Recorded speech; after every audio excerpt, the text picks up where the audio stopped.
आणि आमच्याही दारोद्वारे आता आमच्या दाराला चिटकवणार आहेत आम्ही पॉम्पलेट. पुढारी यांनी आमच्या दारात यायचं नाही. नाही यात्रा नाही सुरू केली. लग्नाला चाललो आहे तर जाताना इथं गावकऱ्यांची जी संवाद बैठक होती ती घेतली. आता धाराशिव म्हणजे भूम आणि वांगी सोलापूर, त्यानंतर उद्या सोलापूरच्या मोहोळ वैराळमध्ये आणि शेतपळ झाल्याच्या नंतर मी पुन्हा 4 तारखेलाच नांदेडला एक लग्न आणि तिथं पण बैठक टाकलेली.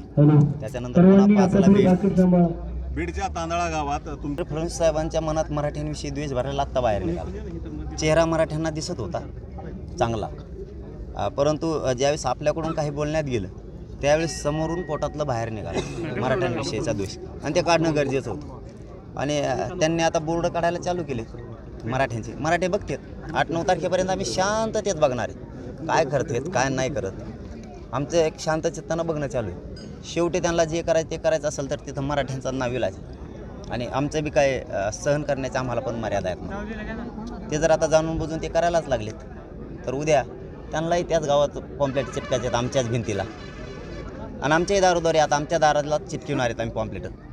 पुढारी यांनी आमच्या दारात यायचं नाही. मोटरसायकलवर सुद्धा लावणार आहेत आम्ही उद्यापासून राज्यभर. निवडणुकीमध्ये लोकसभा कशी असणार आहे? लोकसभेची निवडणूक आता होऊ घातली. निवडणूक आयोगासमोर आव्हान देण्याचा हा प्रयत्न आहे का? कारण तुम्ही सांगताय किंवा समाज असं सांगतोय की आता प्रत्येक ठिकाणी उमेदवार जास्तीचे दिले जातील.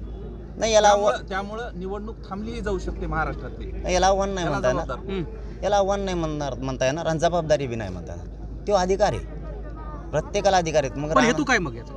हे बघा आता ते समाजाचा निर्णय माझा नाही. माझा हेतू असता तर मी तुम्हाला त्याचं उत्तर लगेच दिलं असतं. समाज मालक आहे, मी समाजाचा मालक नाही. समाज माझा मालक.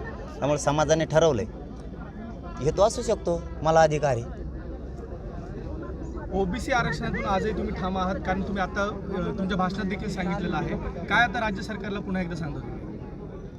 त्यांनीच अधिसूचना काढली, मला तर तो अधिकार नाही आहे. त्यांना देणं कर्तव्य. 3.5 महिने झाले या सगळ्या सोयऱ्यांच्या विषयावरती चर्चा सुरू आहे. त्यांना ती काढावी लागणार आहे. त्याशिवाय त्यांना पर्याय नाही. अधिसूचनेची अंमलबजावणी केल्याशिवाय पर्याय नाही. कारण इथं ज्वलंत आंदोलन सुरू आहे महाराष्ट्रात मराठा समाजाचं. एवढा ज्वलंत प्रश्न असताना सरकार निवडणुका नाही घेणार. लोकसभेत मराठा समाज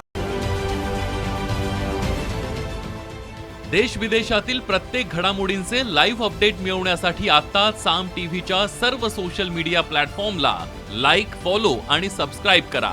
तसंच सर्व नोटिफिकेशनसाठी बेल आयकॉन प्रेस करायला विसरू नका.